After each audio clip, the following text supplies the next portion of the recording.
Bom dia, pessoal. Meu nome é Marcelo Vinícius de Paula. Essa vai ser a nossa 12ª e última aula da disciplina ES626, Modelagem de Dispositivos Eletromecânicos. Bom, na aula de hoje nós vamos falar de máquinas CC sem escovas, também chamadas de BLDC, do inglês, Brushless DC Machines. Durante a aula nós vamos falar sobre a estrutura das máquinas, nós vamos fazer uma breve comparação com outras máquinas, como a máquina CC e a PMSM, que a gente já estudou em aulas anteriores. Nós vamos falar sobre o acionamento, o princípio de funcionamento dessas máquinas e como é feita a modelagem matemática da máquina CC sem escovas. E por último, nós vamos brevemente falar diferentes formas de se controlar a velocidade e a corrente das máquinas BLDC. Bom, pessoal, começando aqui falando da estrutura da máquina BLDC, primeiramente vamos relembrar aqui como era a máquina CC comum, para a gente tentar fazer um paralelo com essa máquina BLDC e a máquina CC comum. Na máquina CC comum, a gente tinha um rotor com enrolamentos, né? Então eram os enrolamentos que a gente chamava de armadura, a gente tinha a presença de comutadores, a gente tem a presença também de escovas, que é por onde a gente vai extrair ou adicionar energia no rotor dessa máquina, fazendo a máquina rodar. A presença dessa escova faz com que exista fricção aqui entre os anéis comutador, entre o anel comutador e as escovas, podendo causar até faiscamento, se não houver nenhum tipo de dispositivo para evitar esse faiscamento. Já na máquina BLDC, a gente deixa de ter essas escovas, a gente não tem mais elas aqui, e a gente também não tem mais os comutadores, né? E por que isso acontece? Bom, no nosso caso da máquina BLDC, diferentemente da máquina CC, a gente tem agora o rotor com ímãs permanentes. Então, o nosso rotor vai ter ímãs em vez de ter enrolamentos.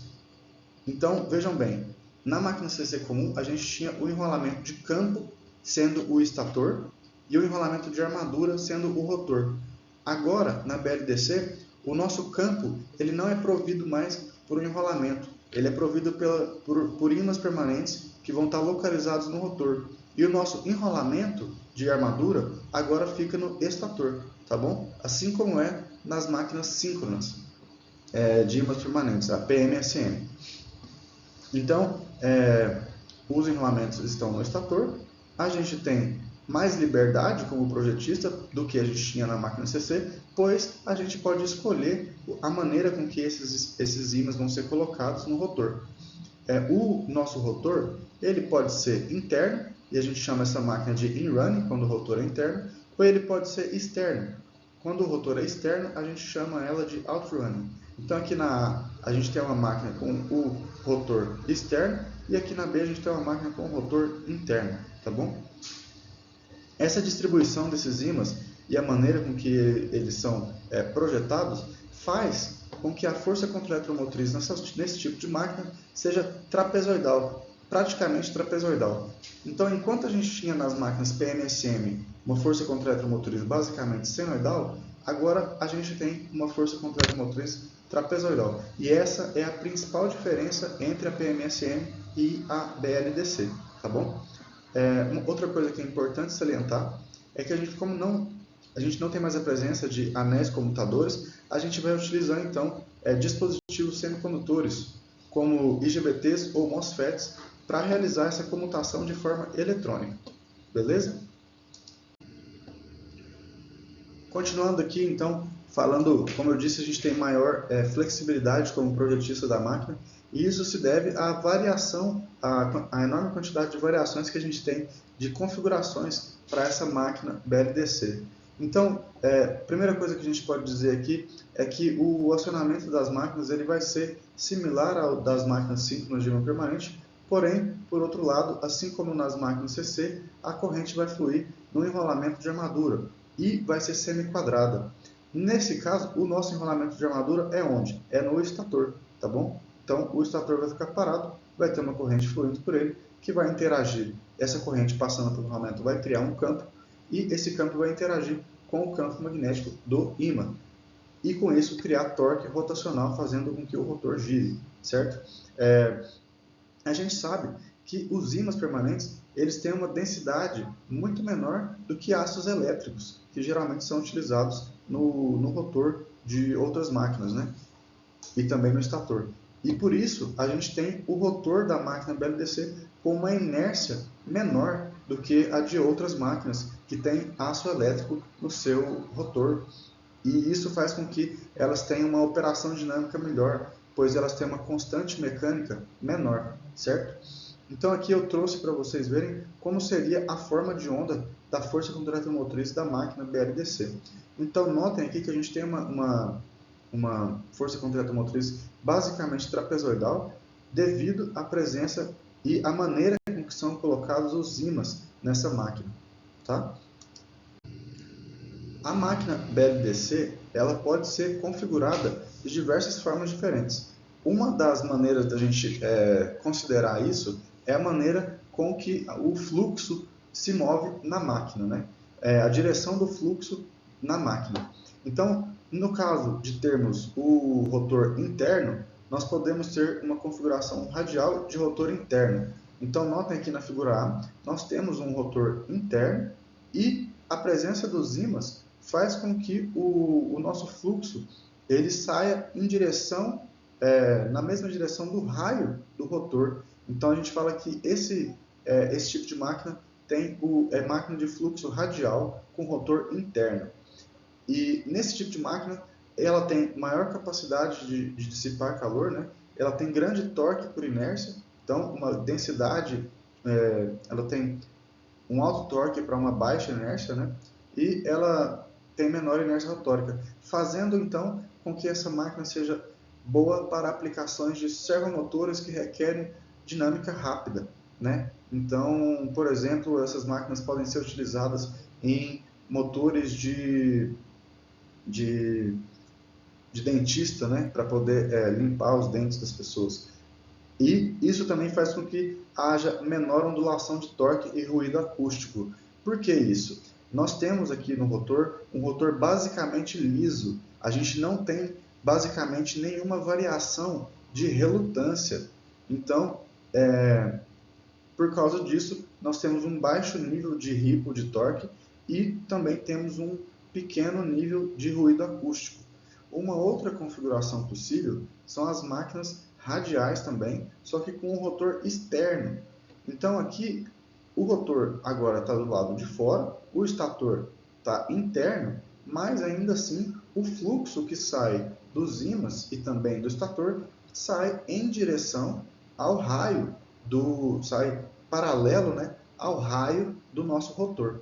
E por isso ela é uma máquina de fluxo radial com o rotor externo. Nesse caso, nós temos uma alta inércia rotórica, né? O rotor é maior, então ele tem mais material, fazendo com que ele tenha maior inércia, e por isso, então, é uma máquina que é boa para aplicações que requerem velocidade constante, pois pequenas variações de carga não vão fazer com que a velocidade da máquina se altere, certo?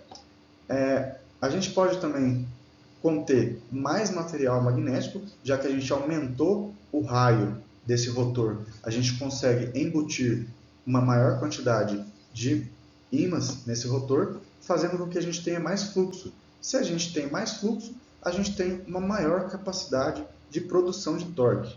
Então essas máquinas também são boas, são melhores do que as máquinas radiais de rotor interno para aplicações que requerem alto torque, tá bom? E por fim, nós temos as máquinas de fluxo axial.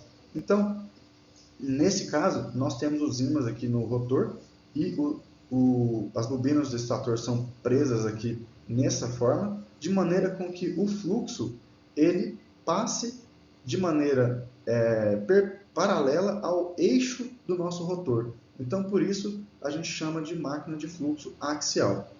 Nesse caso, nós vamos ter ímãs de superfície, podendo não haver núcleo no estator. Então, o nosso estator aqui ele não necessariamente precisa ter um caminho para o fluxo passar e concatenar. A gente pode ter apenas um entreferro e um material aqui sem ser um aço elétrico, tá bom? Isso permite com que haja baixa ondulação de torque, né, por causa da disposição dos enrolamentos do estator e dos ímãs, e também permite um baixo nível de fluxo concatenado, principalmente nos casos onde a gente não tem o aço elétrico aqui no nosso estator, tá bom? Bom, fazendo aqui uma breve comparação com a máquina PMSM que a gente estudou na aula passada, o ímã que é colocado na máquina BLDC, ele se difere do ímã que é colocado na máquina PMSM, de maneira com que a direção do fluxo no ímã ela é sempre de forma radial, né, aqui, enquanto que na máquina PMSM o fluxo ele é paralelo na disposição do ímã, ele é feito dessa forma, tá bom? Agora, um detalhe é que isso faz com que a força contra-eletromotriz apresente uma forma de onda trapezoidal para a máquina BLDC, enquanto que na máquina PMSM fique de forma senoidal, tá bom? Essa é a principal diferença das máquinas, né? A outra coisa é que a amplitude do fluxo magnético dos ímãs do rotor, ela vai ser constante através do interferro, por causa da disposição das linhas de campo aqui, nas linhas de fluxo que o ímã fornece para a máquina. E essa densidade de potência das BLDCs, ela pode ser até 15% maior do que as dos PMSMs com a mesma quantidade de material magnético. E isso ocorre porque quando a gente tem a disposição paralela aqui do campo, a forma de onda fica senoidal, mas a amplitude vai ficar igual aqui, a amplitude vai depender do meu valor máximo aqui de minha densidade de campo. Enquanto que, se a gente considerar um valor igual de densidade de campo, como a disposição aqui ela é similar, ela é constante no entreferro, nós temos uma área maior em comparação com as máquinas PMSM. Isso faz com que a BLDC possa apresentar até 15% maior de densidade de potência. Tá? Então ela tem mais capacidade de produção de torque para uma mesma velocidade. Então, resumindo aqui a nossa comparação com a máquina síncrona de ímã permanente, considerando a característica da força contra-eletromotriz, a BLDC vai ter uma força contra-eletromotriz trapezoidal, enquanto a PMSM tem uma força contra-eletromotriz senoidal.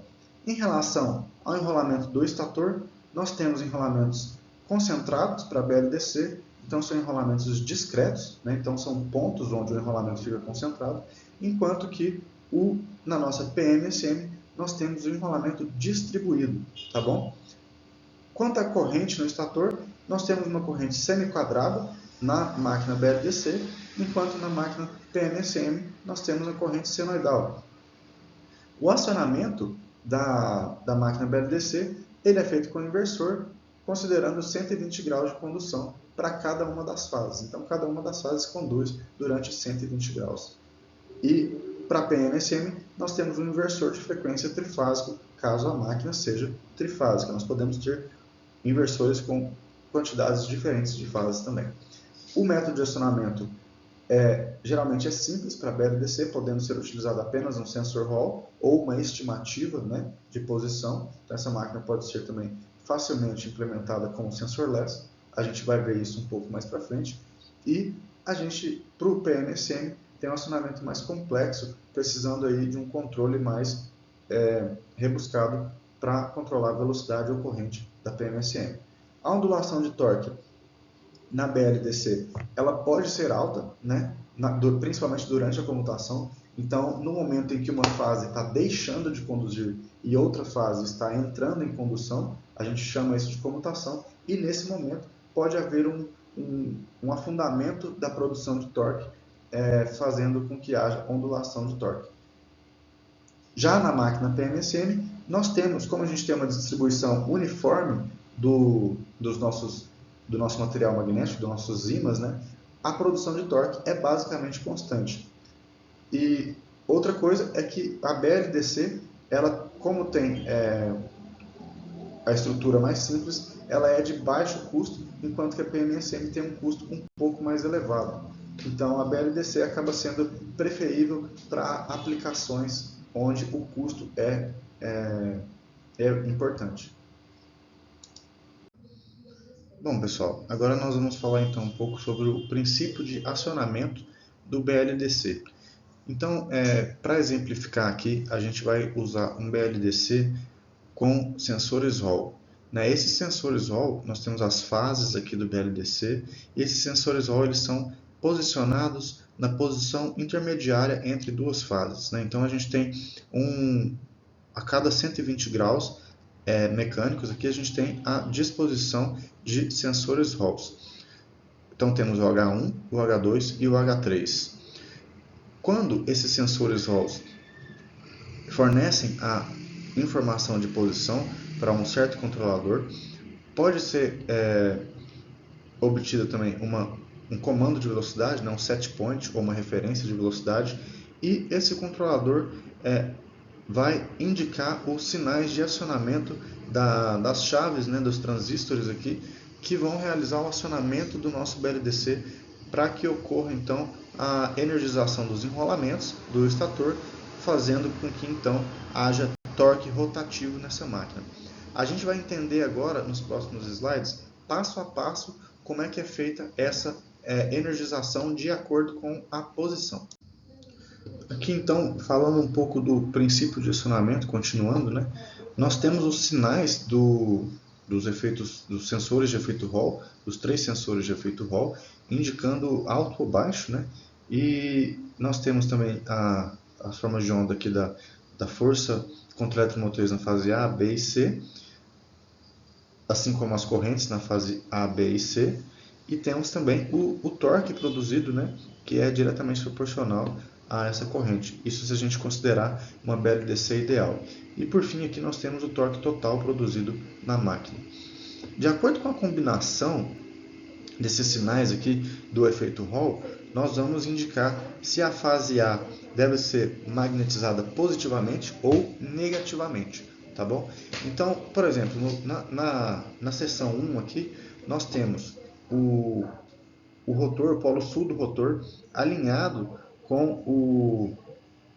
basicamente alinhado aqui com o sensor de efeito Hall 2 e desalinhado com o 1 e o 3, um pouco desalinhado com o 1 e com o 3.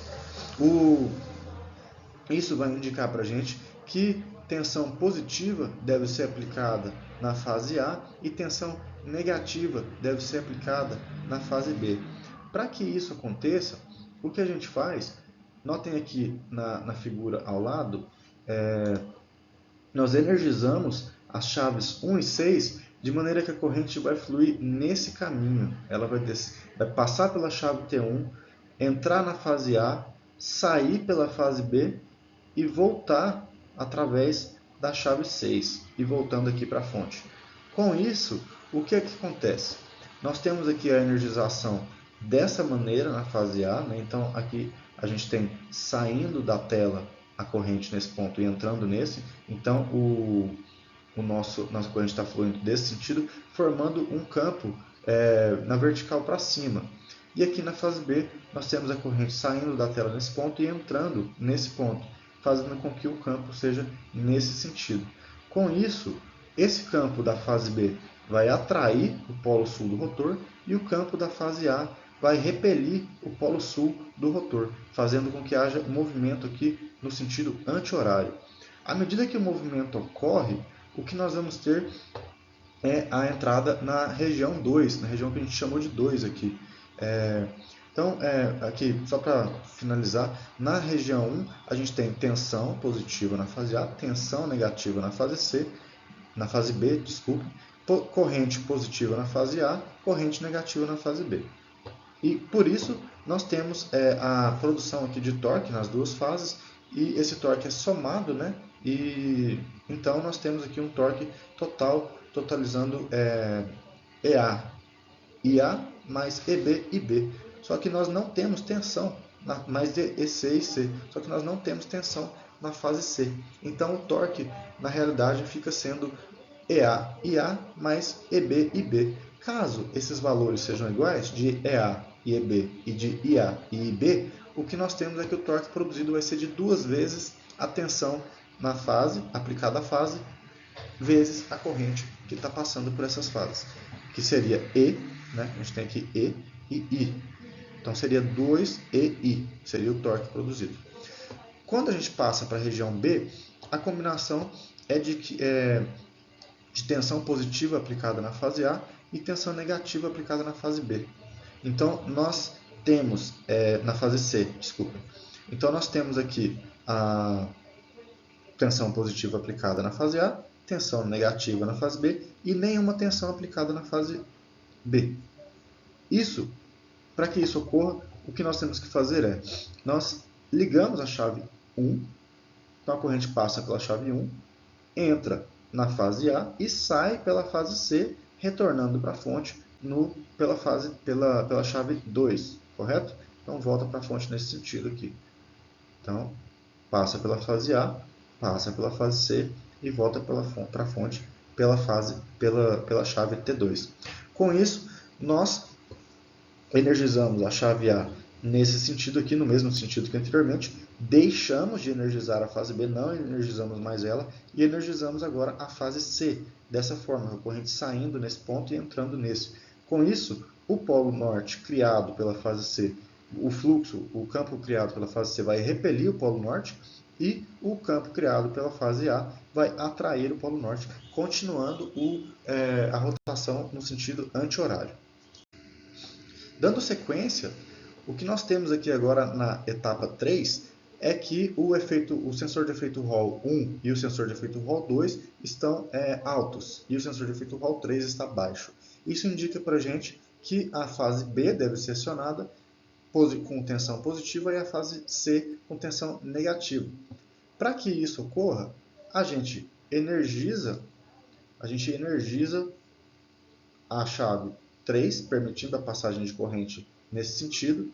Então a corrente vai entrar pela fase B, energizando ela positivamente, e sair pela fase C, energizando ela negativamente.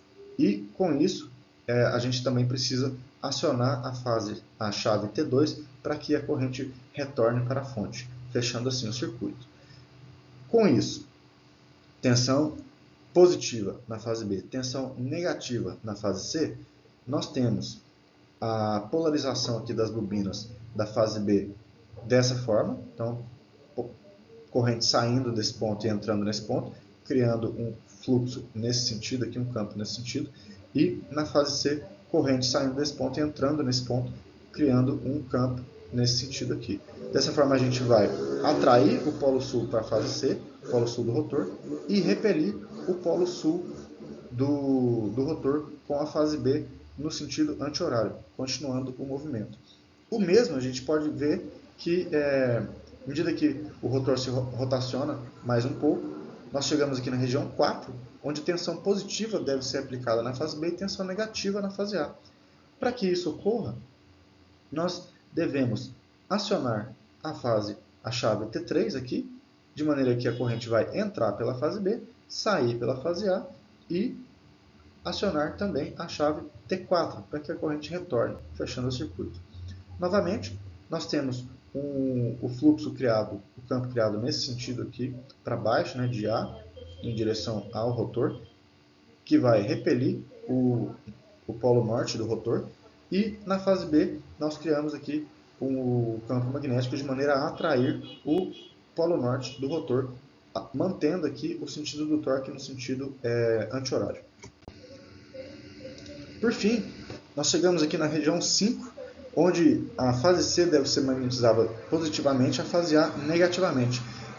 Para que isso ocorra, o que nós vamos fazer é magnetizar a chave T5, né, permitir a passagem de corrente na chave T5, de maneira que a corrente entre pela fase C e saia pela fase A, voltando para a fonte através da chave T4, do transistor T4.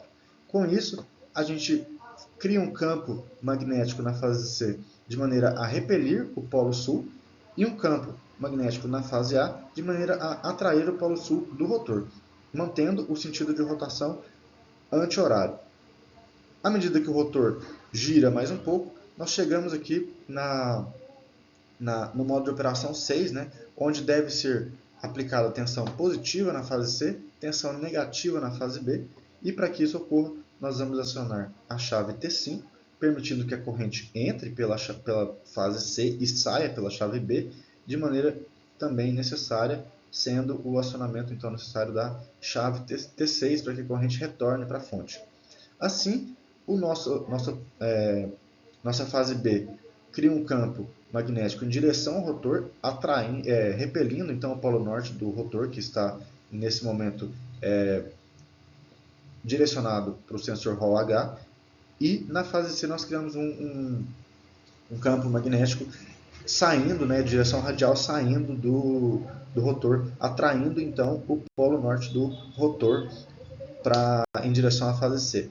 E quando o rotor rotacionar mais um pouco, nós vamos chegar novamente aqui na posição inicial, de maneira com que o modo de operação 1 se repete e assim o ciclo inteiro se repete.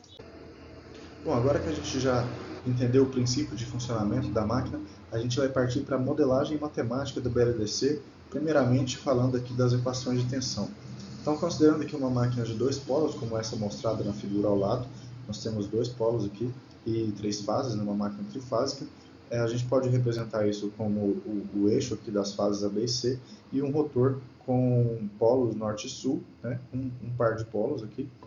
As tensões nas fases A, B e C vão ser dadas por uma queda de tensão resistiva, mais uma componente aqui que depende da derivada do fluxo concatenado pelo tempo. Essas tensões são as tensões A, B e C, as correntes também, correntes na fase A, fase B e fase C, e os fluxos concatenados são os fluxos das fases A, B e C. Quando a gente compara aqui, quando a gente olha diretamente para o fluxo, o nosso fluxo ele vai ter duas componentes. Ele vai ter uma componente devido às correntes do extrator, então esse é o fluxo total concatenado na máquina, no extrator da máquina, no entreferro da máquina. Então a gente tem uma componente aqui devido às correntes do extrator e uma componente devido aos ímãs, né, a presença dos ímãs no rotor. Então a gente pode continuar substituindo essa equação aqui que a gente viu do fluxo na equação da tensão, de maneira que as duas componentes são consideradas aqui como uma componente relacionada aqui ao fluxo concatenado apenas pelo estator, né, apenas pelas correntes que estão passando nas bobinas do estator, e o outro aqui relacionado à força contra-motriz, onde esse EABC seria a derivada do fluxo proveniente dos ímãs, né, do campo do ímã, pelo tempo. Ou ainda a gente também pode representar isso aqui em forma matricial, né, nesse formato aqui, ômega-m vezes fluxo ASF, então seria o fluxo concatenado na fase A pelo campo, fluxo concatenado na fase B pelo campo magnético do ímã e fluxo concatenado na fase C pelo campo magnético do ímã. De forma alternativa, a gente pode isolar, né? A gente pode colocar em evidência aqui o fluxo, uma constante, né? Um fluxo constante proveniente dos ímãs e multiplicar isso por uma função do tempo, uma função da posição do rotor. Chamando aqui então de f de θr, que é uma função da posição do rotor para a fase A. A função em função do rotor para a fase B é a mesma função, só que defasada de 120 graus. E para a fase C também a gente tem algo similar, só que defasado de 140 graus. Essa função f de θr, ela está representada aqui embaixo, né? Então ela tem esse formato aqui, ela pode variar entre 1 e menos 1, né? E ela é variável de acordo com a posição do rotor, assim como apresentado nessa equação aqui. O fluxo concatenado no estator, né, das fases A, B e C, ele pode ser reescrito de acordo com as indutâncias, né, vezes as correntes. Então aqui nós temos uma matriz aqui de indutâncias que multiplica as correntes na fase A, B e C. Na diagonal principal aqui nós temos as autoindutâncias das fases A, B e C, respectivamente, e nos demais pontos nós temos a indutância mútua entre fase A e B, entre fase A e C e entre fase B e C. O mesmo se repete aqui para baixo. Se a gente ainda considerar que essas fases são simétricas, ou seja, que elas são exatamente iguais, a gente pode dizer ainda que essas indutâncias A, B e C são iguais a uma indutância LS, que é igual a uma LLS mais a uma LM, né? Sendo que enquanto que as indutâncias mútuas seriam também iguais, podendo ser definidas como menos 1 sobre 2 Lm, que é igual, a gente pode chamar isso de M apenas. Beleza? Com isso, a gente pode substituir essas relações aqui naquela matriz inicial, naquela equação inicial de matrizes para as tensões, de maneira com que a gente encontra essa equação aqui embaixo, e a gente pode usar, diferentemente da PMSM, onde a gente tinha que fazer transformadas, Clark ou Park, para fazer o controle, para facilitar o controle, aqui a gente consegue utilizar essas variáveis para realizar o controle dos BLDC, tá bom? Bom, com isso a gente já tem as equações de tensão, então, e a gente pode começar a falar das equações de torque. Aqui, assim como a gente fez lá na máquina síncrona de ímãs permanentes, na PMSM, a gente, para obter as equações de torque, a gente vai partir da equação de potência. Então, o que nós temos? Nós temos que a potência elétrica na máquina vai ser a soma das potências de cada fase, certo? Então, EAS é a potência da fase A. O mesmo vale para a fase B e para a fase C. Somando isso tudo, nós temos a potência total. Se dividirmos isso pela velocidade de rotação, nós temos o torque eletromagnético. Então, notem aqui nessa equação do torque que nós temos variáveis de tensão e de corrente, de maneira que para que a produção de torque seja máxima, o que a gente precisa é que essas variáveis de tensão e corrente estejam em fase, certo? Uma vez que essas variáveis estão em fase, nós temos a máxima produção de torque para a máquina. Se a gente considerar ainda o acionamento por aquele método dos 120 graus, que a gente viu anteriormente, e considerar que as fases são balanceadas, as fases da máquina são balanceadas, o que nós vamos ter é que as tensões EA, EB e EC vão ser iguais. E o mesmo ocorre para as correntes IA, IB e C. Lembrem-se lá do princípio de funcionamento que a gente viu que quando uma fase está energizada positivamente, outra fase está energizada negativamente e uma outra fase está desligada, certo? De maneira então que quando eu multiplico o meu EA pelo meu IA, eu vou ter EI, e para a fase A, né? E para a fase B, eu vou ter menos EB multiplicado por menos IB, o valor máximo, né, de IB, também encontrando menos EI. Somando-se essas duas componentes, eu vou ter uma potência total de 2 EI nas fases da máquina. Dividindo isso pela velocidade, eu tenho o torque produzido pela máquina naquele momento.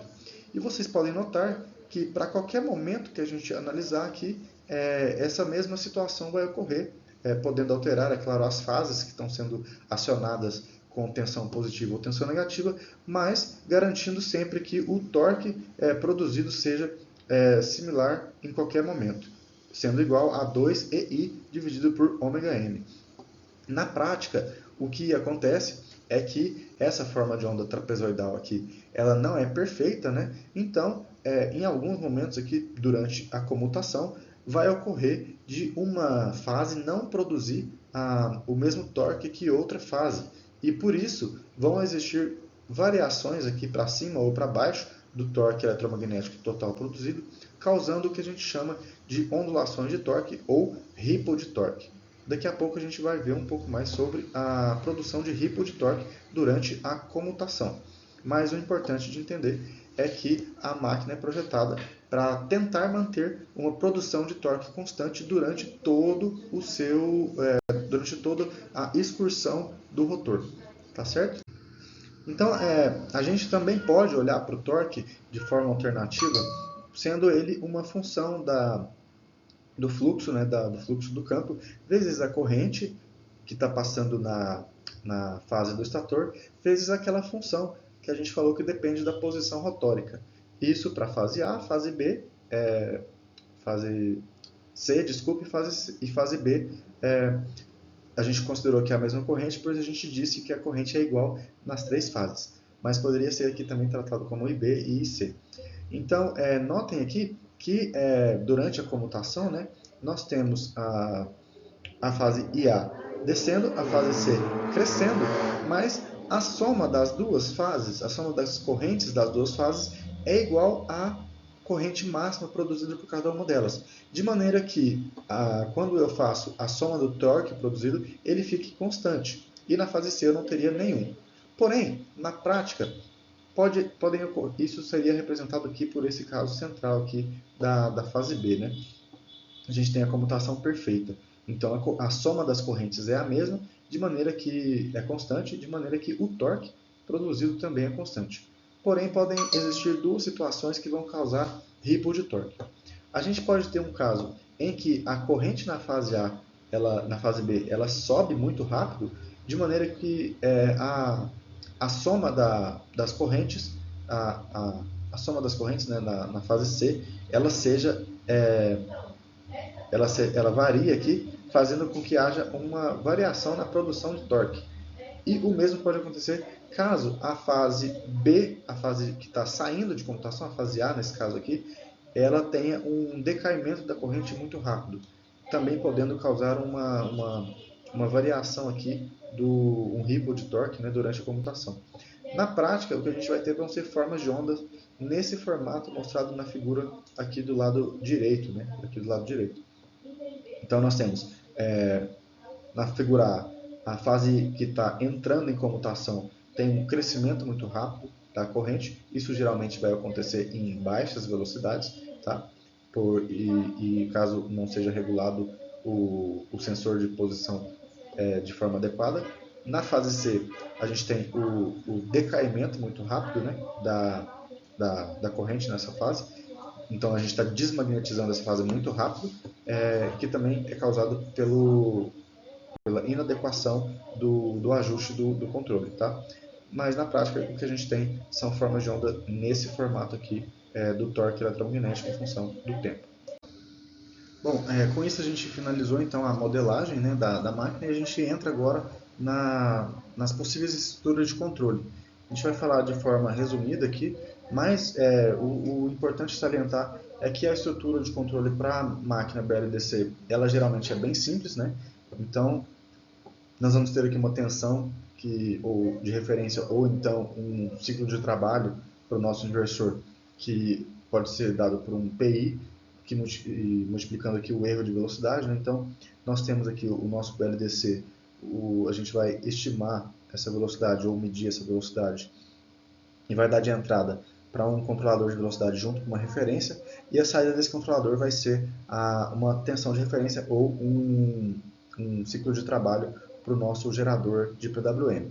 Esse gerador de PWM, além de depender desse ciclo de trabalho, ele vai depender dos sinais do sensor de efeito Hall para dizer qual fase pode ser acionada, tá bom? Então, além de ter aquele acionamento de 120 graus, onde a gente aplica tensão constante em cima de cada uma das fases, para aquilo ali, se a gente mantiver a tensão sempre no máximo, o que acontece é que a máquina vai operar na sua velocidade máxima e produzir o seu torque máximo.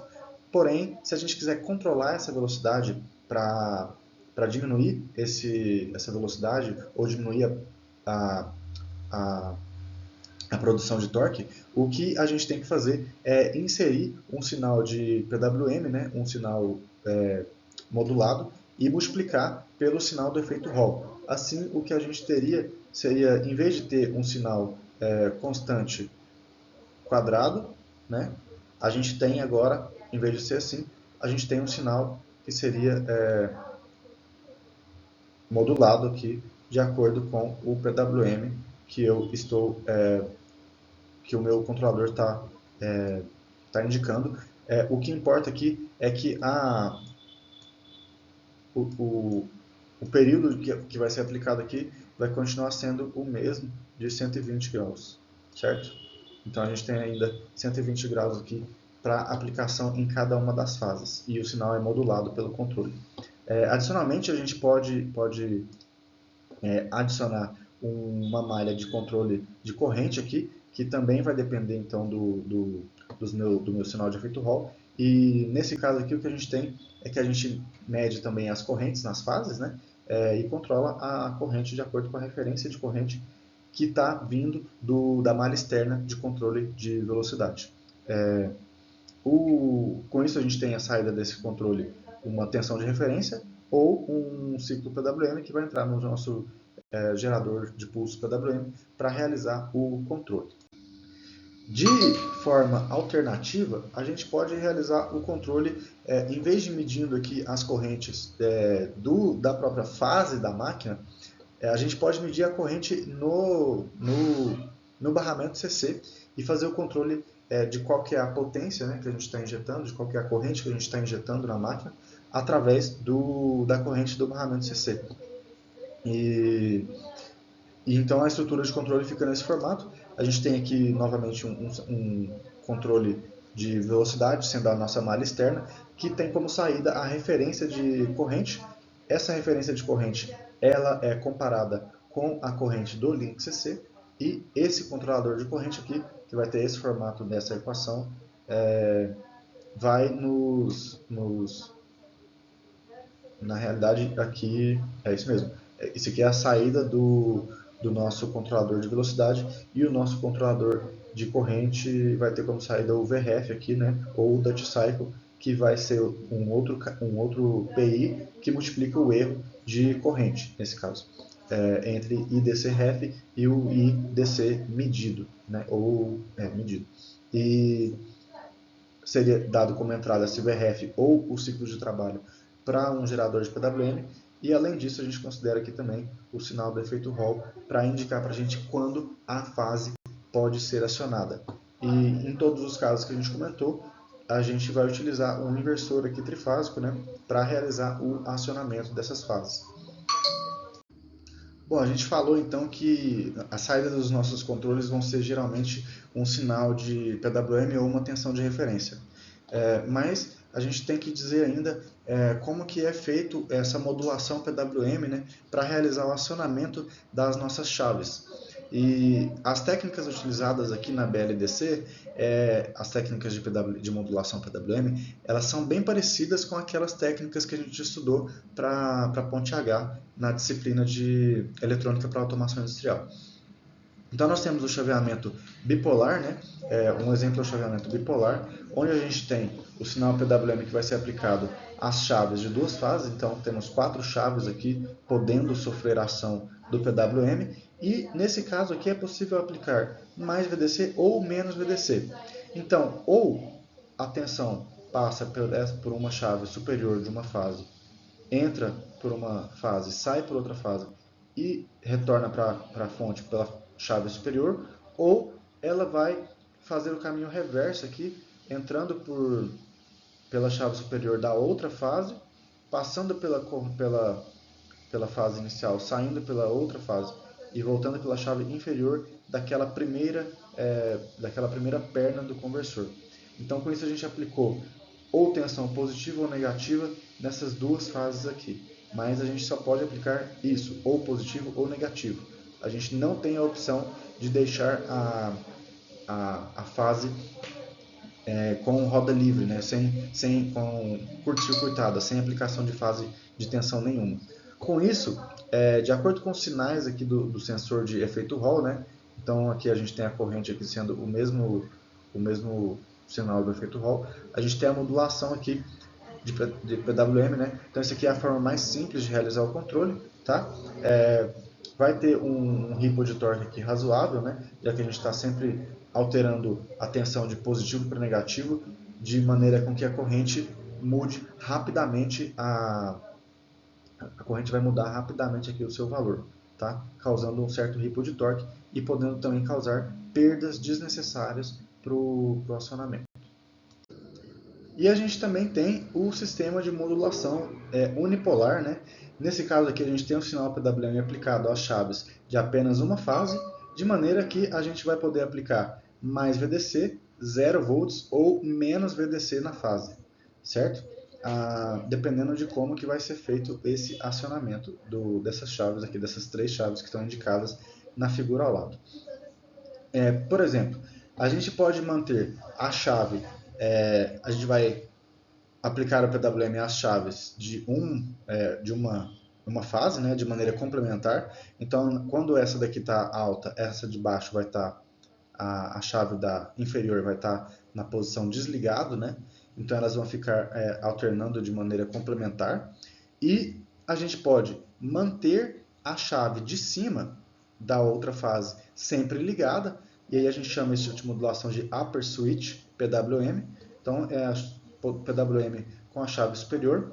Alternativamente, a gente pode deixar essa chave de cima desligada e manter essa de baixo sempre ligada, e aí a gente vai chamar isso de Lower Switch PWM, ou a gente pode manter uma das chaves ligada ou desligada apenas por um breve período de tempo.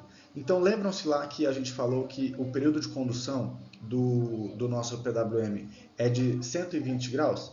A gente pode também deixar a chave ligada aqui por apenas 60 graus. Então metade desse período, assim, e durante o restante do tempo a gente chaveia também essa chave da outra fase que está sendo utilizada de maneira para auxiliar o nosso controle.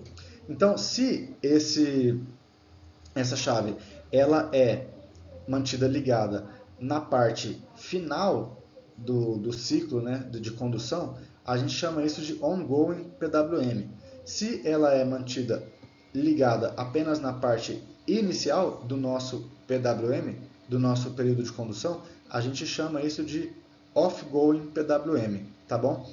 E alternativamente, então vocês podem notar aqui que nesses dois casos a gente tem a chave ligada, sempre ligada, ou no período inicial, nos 60 graus, nos primeiros 60 graus, ou nos últimos 60 graus do nosso período, né? Ou nos últimos 60 graus ou nos primeiros 60 graus do nosso período positivo de condução. De forma alternativa, a gente tem um outro tipo de PWM, que é o PWM on PWM. E aí, nesse caso do PWM on PWM, o que a gente tem é que no período positivo aqui da fase A, por exemplo, a gente teria a força contrato-motriz trapezoidal, né, dessa forma, e a gente tem, mantendo aqui ligado por 30 graus, depois chaveia, depois o PWM é aplicado, e depois ligado de novo por mais 30 graus.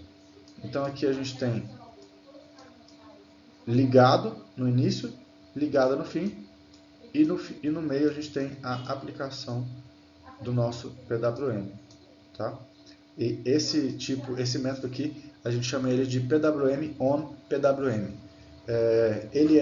Vocês podem notar que cada um desses métodos vai ter um efeito diferente na produção de torque, né? Então aqui em cima a gente tem as produções de torque, embaixo a gente tem as correntes, né, que estão sendo aplicadas. E notem que o ripple, a ondulação de torque, é alterada de acordo com a técnica de modulação que eu utilizo, né? E dessas técnicas aqui, todas elas têm uma resposta bem similar, porém essa técnica que eu falei por último, que é a PWM on PWM, ela vai ter uma resposta um pouco melhor com relação ao ripple. Ela tem um ripple de torque menor. E ela é preferível, né, para aplicações onde o ripple de torque é crítico. Bom, com isso a gente está finalizando a nossa aula aqui e essas aqui são as referências da aula que a gente utilizou hoje, né? Fiquem à vontade para me procurar, para tirar alguma dúvida que vocês tenham com relação à aula, e espero que vocês tenham gostado e até uma próxima.